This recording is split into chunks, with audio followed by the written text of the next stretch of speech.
Hello and welcome back to Telecomando RC.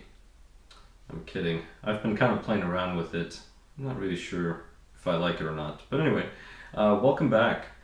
So today we are going to actually talk about the Yokomo BD10.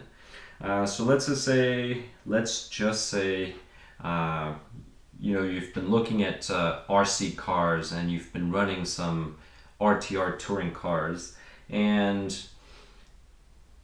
you want to try something else, something that's a little higher end, a little higher level, and you're considering different kits. The Yokomo BD10 is actually a great kit. I love this one here. I use this for outdoor, so I have the carbon chassis.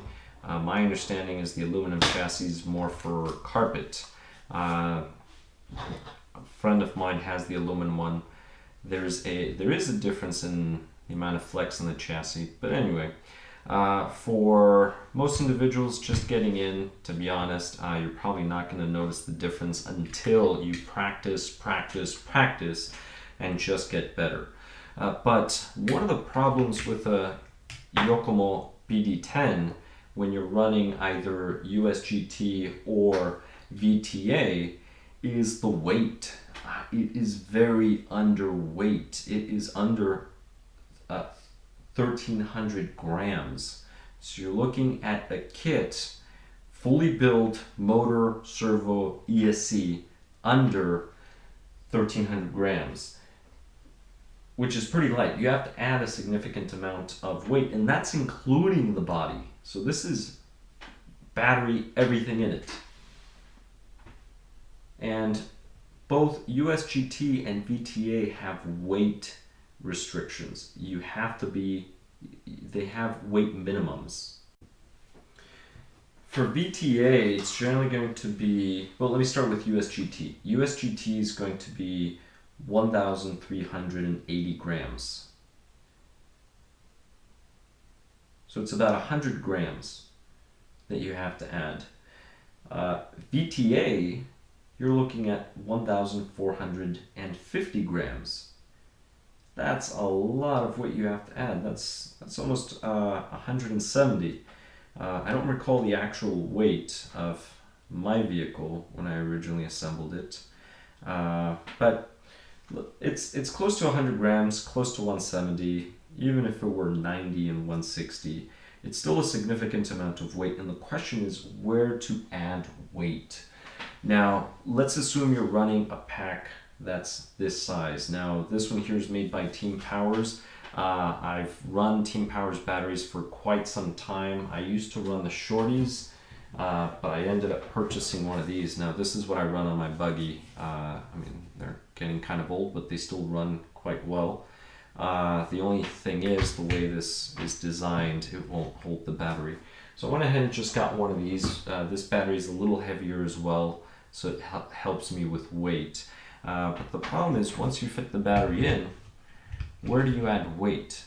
Now, you can get a little brass plate that goes right in here, and it fits perfectly in this little section here. But you're looking at $15 for 6 grams of brass. So again, if we think of somebody that's just getting into this, that's going to rack up the bill pretty quickly, pretty fast, especially since a lot of these things aren't very inexpensive. They're very good, but they're not inexpensive. So what I recommend doing is you can buy these weights, and actually you can get them very inexpensive in many stores. These I actually bought at Harbor Freight. Not sponsored by them. I'm not saying go to Harbor Freight and buy them, but they're very inexpensive, and you can certainly get them there. You can buy them in many other places too. AutoZone. You could get them at O'Reilly's.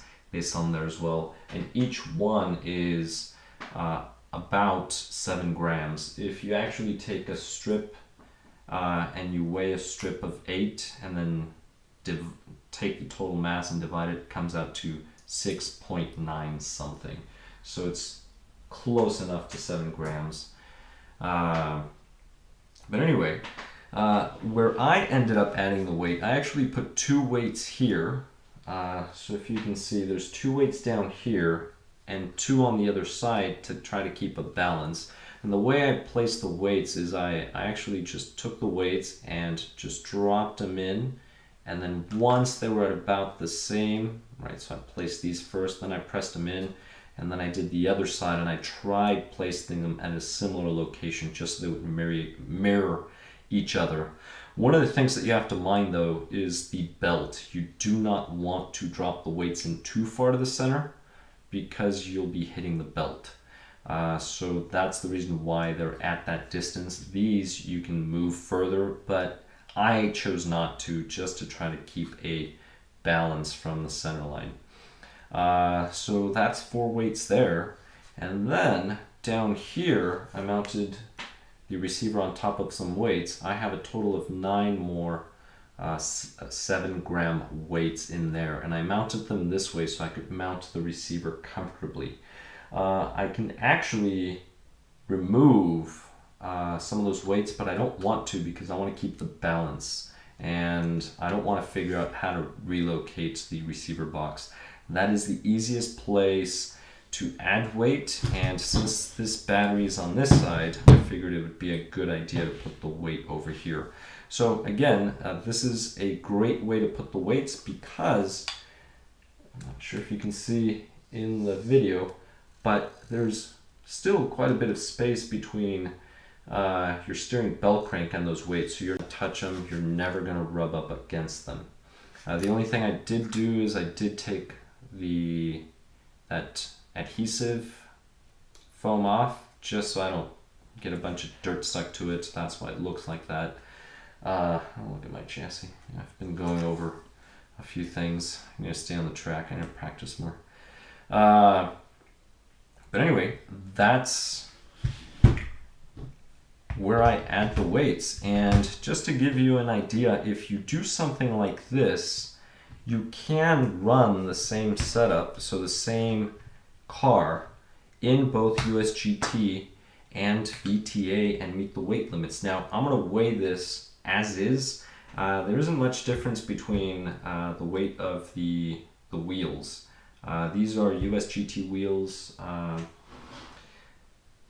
could put the set of VTAs, but just for the purposes of this video, it's not going to make much difference if I swap the wheels. And the motor, this is one of the motors. The other one I just swap in, and I actually unplug these. So I have 3.5mm bullets. I just unplug them, swap the motor, and I'm good to go. So how did I do it? Well, that's a very good question. I'm going to go ahead and use this. Again, I like using a hard surface because if you do it on these tables, sometimes the reading is off, especially once you start going over a kilo. Sometimes you can be a gram off. And I accidentally put a battery on. So let me just go ahead and put this, and I'm going to zero it out.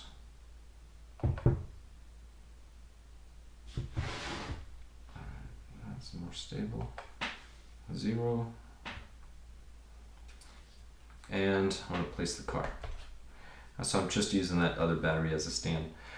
So this setup here, this is 1,297, 97 point something. That's why it's flipping between 8 and 7.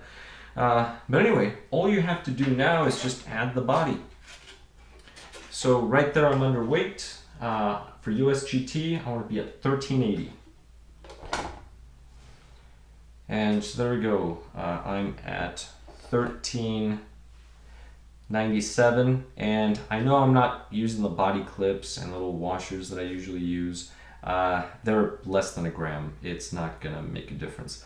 So as of now, I could take off 2 weights if I wanted to, and I'm not going to because I have this duct tape reinforced. And initially in a previous video where I tried weighing a strip, I tried weighing it here and it did not read.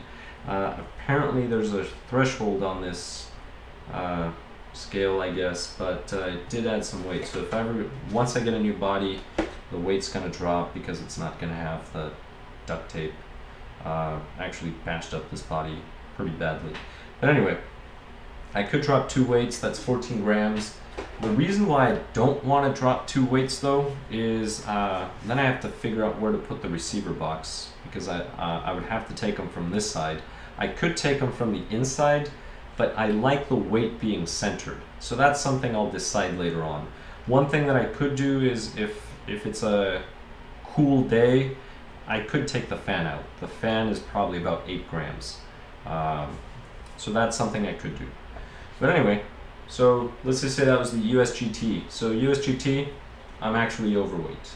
What about VTA? Well, let's look at VTA. Here's my VTA body. Boom, I'm at 1458. So I could actually lose some weight there too. I could actually take one of those weights off.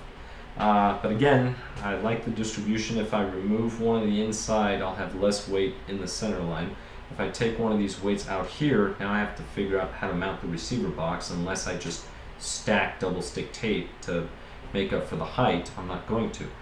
So that's kind of crazy. I just swap the wheels, swap the motor, swap the bodies, and I'm in a different class.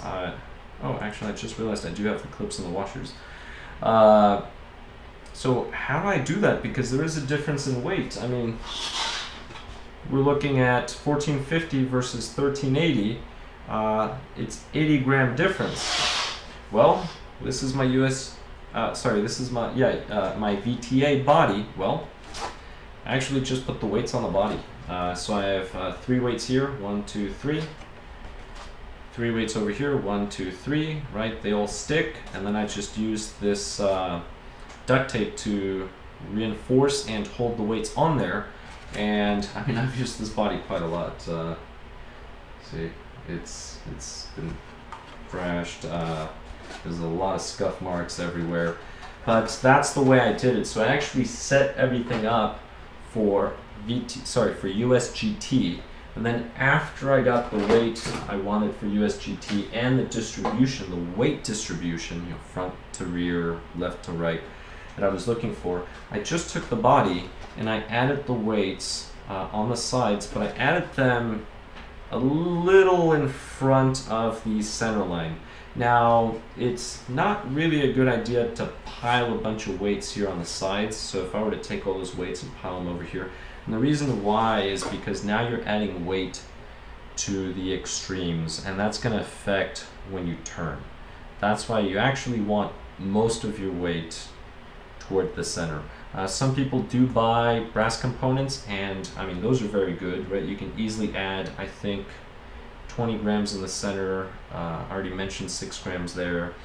So those are 2 easy fixes. But keep in mind, the purpose of this video is to show you an economic way, an efficient way, of adding weight to your Yokomo without breaking the bank, especially for those RC heads that are into the hobby and they're planning on making the leap and jumping into something that is of this caliber or this type of quality compared to an RTR. Nothing wrong with RTRs. RTRs are great cars. I have some as well. But going from an RTR to one of these kits, night and day. Night and day. But anyway, those are my recommendations on adding weight on a Yokomo BD10. I hope you liked the video. I hope this serves you well. And if you're interested in a BD10, I recommend doing VTA or USGT. Really fun classes. VTA, you're using a 25.5 turn motor, which is fast enough. I mean, you will learn how to drive with something like that. Yes, it is slower, but slower can be fast. You'll crash less, you'll break less stuff. But other than that, in a future video, I'll talk a little bit more about the setup, just in case somebody is interested in considering a Yokomo BD10 as their VTA or USGT car. Again, not sponsored by any of these products. I use them, I like them, and I think they're great and deserve some recognition. Other than that, please like, subscribe, ring that bell so you can get notifications, and thank you very much for watching Telecomando RC.